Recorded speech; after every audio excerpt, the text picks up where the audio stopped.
বাংলাদেশের রাঙ্গামাটি জেলার অন্তর্গত কাপ্তাই উপজেলার একটি ইউনিয়ন হলো এই চিতমরং,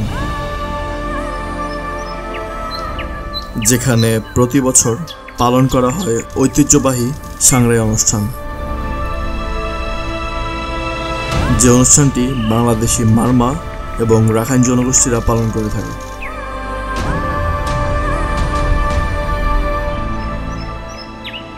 সাংরাইয়ের অর্থ আসলে পুরনো বছরকে বিদায় জানানো এবং নতুন বছরকে স্বাগত জানানো। প্রতি বছর 13 থেকে 15 এপ্রিল পর্যন্ত পালিত হয় এই সাংরাই উৎসব। এই উৎসবটিকে দেখতে হলে চলে আসতে হবে চিতমরং নৌকা ঘাটে। এখান থেকে নৌকা পার হলেই চলে আসবেন চিতমরং বৌদ্ধ মন্দির প্রাঙ্গণে। প্রতি বছর সাংরাই উৎসবের আয়োজনের সাথে সাথে মন্দির প্রাঙ্গণে মেলার আয়োজনও করা হয় এবং শত শত মানুষের ভিড় হয়।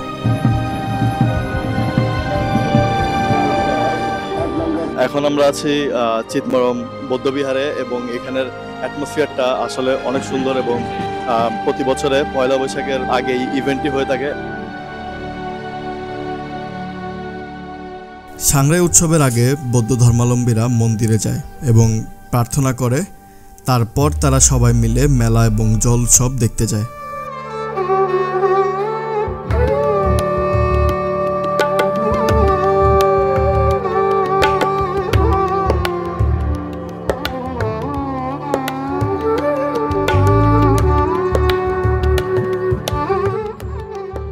সাংরাইয়ের প্রধান আকর্ষণ হলো পানি খেলা, যেটিকে মারমারা বলে রিলিং পেও।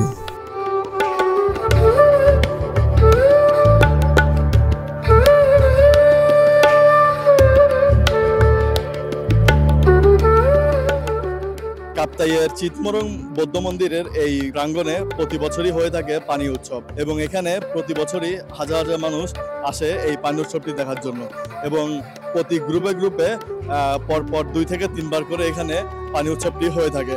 প্রথমে বড়দের, তারপরে ছোটদের এবং এভাবে কন্টিনিউয়াসলি চলতে থাকে। আমাদের ভাগ্য ভালো থাকায় এই শেষ দিনের অনুষ্ঠানটি আমরা দেখতে পারি।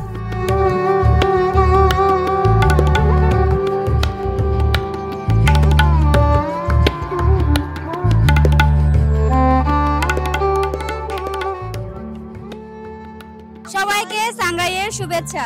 আজকে আমাদের পহেলা বৈশাখ। এই দিনে আমরা নতুন বছরকে বরণ করি, আনন্দ করি, উৎসব করি, সবাই মিলে আনন্দ করি।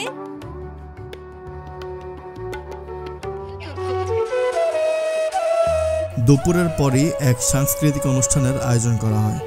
এতে মারমাদের ঐতিহ্যগুলোকে নানাভাবে তুলে ধরা হয়।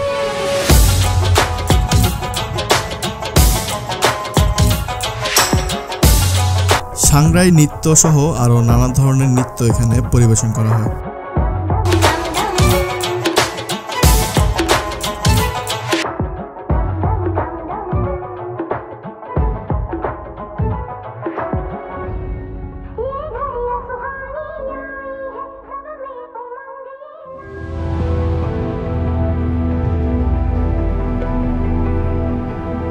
এছাড়াও চিতমরং বৌদ্ধ বিহারের পাশেই নির্মাণ হচ্ছে আরও একটি বৌদ্ধ বিহার।